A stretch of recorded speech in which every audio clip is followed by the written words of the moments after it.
Last night, somewhere in the quarantine corner of my dreams, I met a little boy. And he came to me in ragged clothes, a swollen belly, and calloused hands carrying burdens that are far too heavy. And with the sun beating down upon him, just as the sun was beat down upon, he stands there, barefoot, bearing signs of weakness as every gust of wind chills away at his malnourished body as if God were trying to sculpt the perfect prototype of an impoverished child. On naked feet, they saunter the frenzied street corners, inhaling dust from the unpaved roads and exhaling the words, "Please, sir, can you help me? I need money for my HIV treatment." But how am I supposed to believe him? The guidebook says you shouldn't give them money, but how many times can you repeatedly ignore the hungry murmurs of an impoverished child? Treating him like he were wearing Harry Potter's invisibility cloak, but this isn't fiction, y'all. This is for real. I turn the corner from my quiet alleyway onto the main street. Surrounded by the vibrant colors exuding from hand-woven fabrics and noisy honks of yellow land boats mazing through a traffic free-for-all, I see him. He can smell a foreigner from a mile away. With rusted tomato cans clanking on their bony hips, they approach me.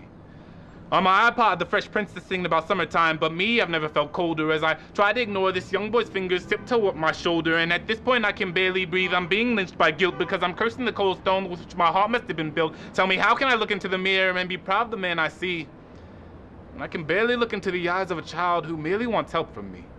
So I punch the mirror in anger, thinking of the nothing that he has, and now I can't tell the difference between my tears and the shattered glass as they crash to the floor, exploding like bombs dropping on Pearl Harbor, and these kamikaze thoughts just keep on coming at me harder, and they're aiming at my heart but missing, crash landing on my mind.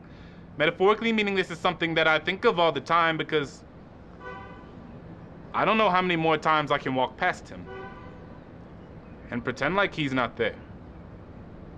So the next morning I decide to talk to him. Because I know that to find inner peace, I can't just give him a piece of change, but I have to piece together his story so that I can understand. Born within a village that is yet to be tainted by the West, he was given away by his mother before he was even old enough to utter her name, and he says when he can't remember what her face looks like, he's left overwhelmed with shame because he couldn't understand why his mother didn't want to hold him in her arms, but instead sent him to a place where taxi cabs outnumber the stars. And I tried to explain she was probably just trying to make sure that he was fed when she could barely make enough money to even buy him a piece of bread, and I've been bred throughout my life to always give back to those with less, but how can I give to one of them and then not give to the rest? But what choice do I have when I only have so much to give? So I walk away praying my disregarding he'll forgive, but I just don't have anything right now. Then my alarm clock rings, and I wake up.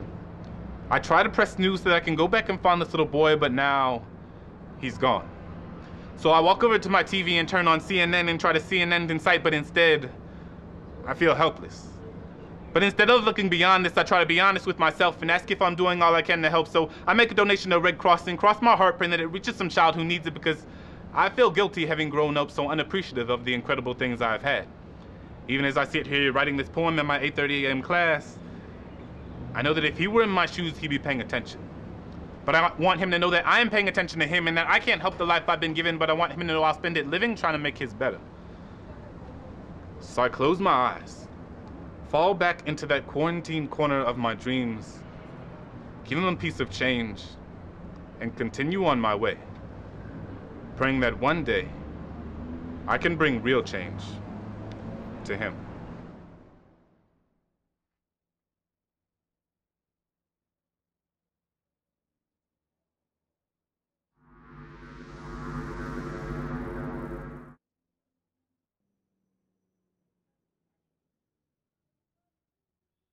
Last night, somewhere in the quarantine corner of my